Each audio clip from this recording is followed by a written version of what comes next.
Vous regardez Alban Solo, une chaîne dédiée aux jeux de société, de préférence Eurogame et experts, mais pas uniquement. Je suis Alban et c'est parti. Bonjour et bienvenue sur cette nouvelle vidéo de ma série des inserts de folie qu'on peut imprimer soi-même.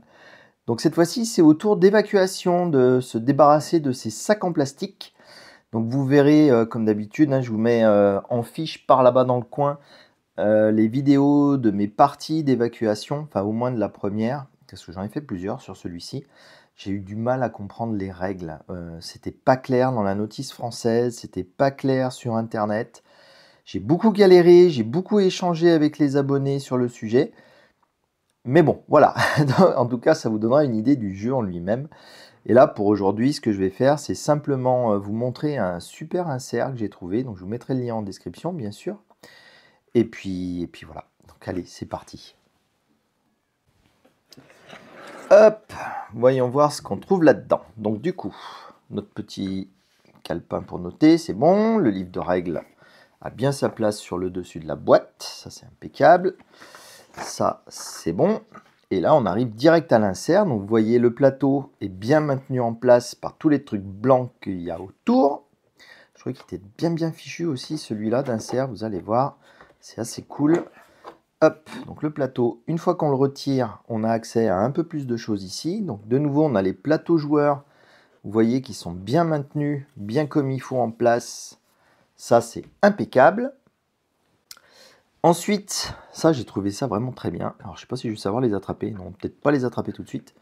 Si, ça va y aller. Regardez les petits inserts pour ranger les tuiles d'amélioration. Ça c'est vachement bien, ils sont dans un petit rail comme ça. Et du coup, on les mélange avant le début de la partie, on les glisse dans le petit rail. Et en plus, quand ils seront sur le plateau, forcément ils bougent si on fait n'importe quoi. Mais au moins, ils ne se baladeront pas et ils vont rester bien tranquilles sur le plateau sans s'éparpiller de partout. Rien que ça, c'est vachement bien. Donc du coup, on a un petit boîtier comme ça pour chacun de ces trucs-là. Hop, et hop. Et bien sûr, dessous, on découvre encore plein d'autres trucs. Donc, on a aussi deux trucs comme ça pour les ressources. Alors là, je pense que c'est un peu pour faire du remplissage de boîtes que le créateur de cet insert a mis deux grands trucs comme ça. Du coup, on peut les éparpiller sur la table quand on joue à plusieurs. C'est toujours pratique. Donc là, pour moi tout seul, c'est pas hyper utile, mais bon, c'est pas grave. Une petite boîte qui va bien pour ranger les vaisseaux. Regardez comme c'est pratique. Donc ça, pareil, on peut le poser sur le plateau de jeu direct et du coup le remettre directement dans la boîte. Ça va nickel. Ensuite, pour les joueurs, vous allez voir, j'ai trouvé ça vraiment génial. Alors du coup, on a les cartes qui sont prises dans l'emplacement. Alors la personne qui a fait cet insert les avait slivées les cartes, toutes. Du coup, ça doit moins bouger avec ces cartes, mais bon, c'est pas grave, ça marche quand même. Donc on a notre stade de départ à notre couleur, on a notre petite tête de jeu, on a tous nos jetons qu'on va utiliser pendant la partie. Je vois qu'il y a un machin qui s'est fait la malle encore. Ah, mauvais exemple pour vous montrer à quel point l'insert est trop bien s'il y a des trucs qui bougent. Et ce que j'ai beaucoup aimé, c'est ça, il a fait un emplacement là, avec un petit rail de nouveau, où on glisse la tuile de jeu expert, enfin jeu avancé, et du coup ça finit le contour du boîtier pour que les petits jetons ne se barrent pas, ça c'est vachement bien. Il y a cette pile de jetons aussi, qui sont toujours très relous là, à rassembler, donc ils sont tous enquillés là-dedans, donc ça c'est chouette. Hop, si j'arrive à les sortir sans faire trop de massacre. Ensuite, dessous, on a les jetons, les marqueurs. J'ai des gros doigts et ils se coincent. Donc on va attraper les marqueurs par là. Et puis du coup, comme vous avez vu, les usines qui sont rangées par 4. Et là, on les a toutes bien à disposition. Donc encore une fois, c'est un insert qu'on peut poser directement sur la table de jeu. Et on joue directement à partir de là. J'ai trouvé ça vraiment très pratique et très sympa. Ensuite, cette grosse partie blanche là que vous voyez, je ne vais pas la sortir parce que c'est un truc qui a été fait pour occuper l'espace, à part la toute petite zone ici pour avoir le marqueur de manche, donc le marqueur de manche à sa place.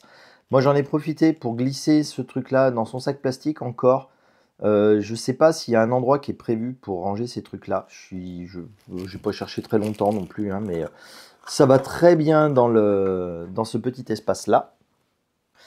Je vais retirer ces boîtes avant qu'elles me gênent. Donc chaque joueur a sa petite boîte, hein, bien entendu, avec tout son bazar dedans. J'espère que tout est resté bien comme il faut, comme prévu. A priori, pas de raison. Et donc un truc qui m'a beaucoup plu, c'est les boîtiers pour les cartes.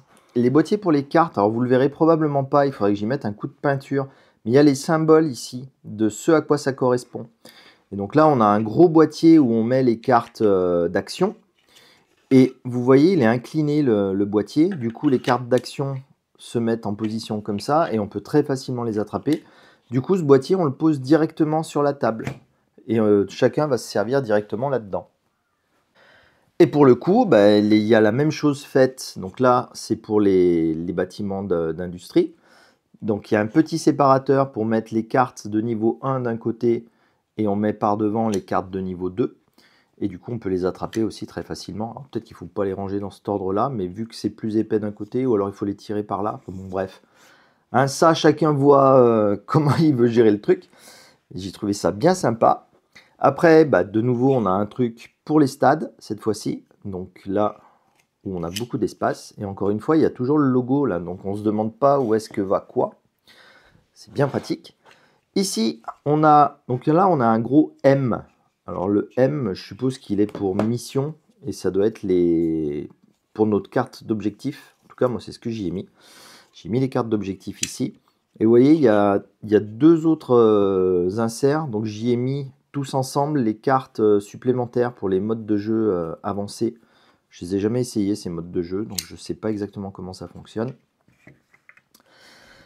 Là, on va arriver aux cartes d'objectifs de manche. Donc là, c'est pareil, il y a des symboles sur le truc pour savoir où on en est. Et donc, il a fait un insert où on peut mettre les deux objectifs finaux et une autre partie un peu plus épaisse où on va mettre tous les autres objectifs. Donc, vous voyez, moi, comme mon jeu n'est pas slivé, ça rentre très largement dedans. Donc, je suppose que c'est tout fait pour être fait avec des sleeves. Et pour que ce soit tout beau et que ça rentre tout bien comme il faut. Et j'en arrive au dernier truc, celui qui nous intéresse le plus, qui est fait pour jouer en solo. Alors je sais pas trop ce qui représente le dessin, j'ai l'impression que ça représente un bonhomme avec un casque pour être tout seul. Ah bah ça représente ça, je suis bête. Donc ça représente ce symbole-là. Et donc là, bah, c'est pareil, il a laissé un espace tout seul pour mettre cette fichue carte 3 qu'on va faire rentrer en courte partie. Et après, on a toutes les autres cartes du mode solo. Et on peut tout laisser de nouveau sur la table comme ça. Ça se balade pas, on n'en met pas de partout. Et tout va très bien. Et vous voyez, du coup, c'est ce morceau-là qui ne sert pas à grand-chose à part maintenir l'ensemble de l'insert qui va bien dans la boîte comme ça. Voilà. Et ben, je suis bien content de cet insert en tout cas. Je ne sais pas ce que vous en penserez vous. Ce que je vais faire, c'est que, comme dans la vidéo précédente de présentation d'insert à imprimer soi-même, je vais essayer de tout remettre en place sans me tromper. Vous allez voir, c'est un peu challenging avec les différentes boîtes. Donc, les boîtes à cartes, il faut faire attention. Donc, vous voyez, il y en a qui sont de différentes hauteurs en fait. Donc il y en a qui n'ont pas de surhauteur et d'autres qui en ont. Celles qui ont le surhauteur, c'est parce qu'elles vont contre la boîte, elles vont servir de blocage au plateau de jeu. Ça, j'ai trouvé ça assez malin aussi. Un autre truc auquel il faut faire attention, c'est que les boîtes n'ont pas la même largeur. Et du coup, il faut qu'on arrive à réserver un espace ici qui est une largeur constante. Donc, je sais que le gros paquet, je le mets là. Et c'est mon gabarit en fait pour savoir les largeurs qu'il faut faire avec les autres. Du coup, bah là, on met des boîtes qui sont hautes contre le fond. Ça va bien. Et après, là, il faut regarder la plus haute, c'est celle-ci. Je vais la mettre là. Et la moins haute, c'est celle-là. Du coup, les trois boîtes là sont alignées. Ça va bien. Ensuite, on va remettre ça. On remet celle-là. On remet celle-ci. Là, je vais faire une petite pause pour remettre tous mes composants dans la boîte. Hein. Il n'y a pas de mystère. J'allais me lancer, je me suis dit, je vais vous montrer quand même un truc, histoire que vous imprimiez pas l'insert avec ce petit piège, des fois que vous soyez déçus. C'est quand on remet ces petits jetons. C'est un tout petit peu relou parce qu'il y a une entaille là pour pouvoir les attraper facilement. Sauf que quand on les fait glisser, évidemment ça l'a pas fait hein, devant la caméra. Donc moi, quand je les fais glisser d'habitude, bah, ils sont pas bien droits et du coup ils arrivent à... Il n'y en a pas un qui va le faire. D'accord. Bon bah alors imprimer l'insert, il est nickel.